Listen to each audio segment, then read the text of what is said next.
Hi, my name is Gordon Pengilly, and I've written a play called Flesh and Ghost, from which I'm going to read a scene between Michael, a man who has lost his daughter, and Brenda, a homeless girl. And Michael begins. That time at the seaside, the last time we went as a family, they laughed and they played around in the sand, but I didn't. I couldn't. I took my laptop with me and I worked. It was typical of me. I always felt that time was running out on me and I had to hurry to stay ahead, had to hurry to catch up. Catch up to what? I was losing them. And my wife and I argued about it, and I said some regrettable things to her. And they both said, fine, then go, so I did. And as I was walking away, I saw something in April's face, a kind of apprehension or foreboding, but without the fear, more like knowing or longing. And Brenda says, keep going. Well, the next day was Sunday, and I was driving into the office to do some work, and I came upon an accident.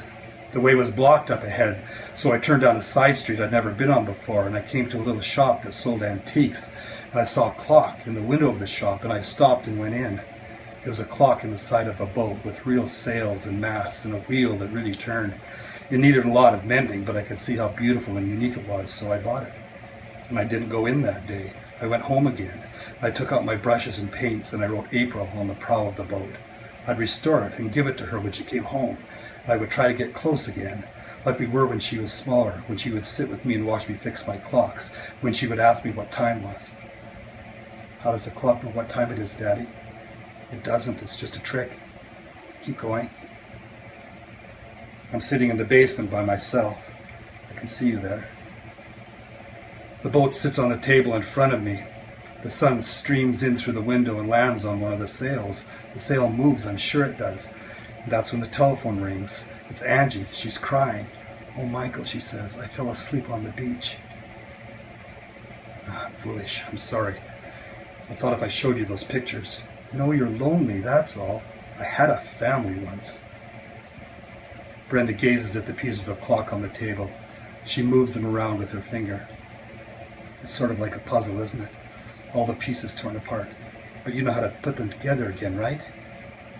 It's just a silly clock. Why did your marriage fall apart? Because I became obsessed with finding my daughter. But didn't you get some help, though? Well, first we did. We had our own detective from the Missing Children's Registry. If April had run away, there was an 85% chance she'd be found in the first week. That week went by, then the second, then the third, and new numbers kept showing and the procedure kept changing, and a month later there was only a 5% chance we'd ever see her again.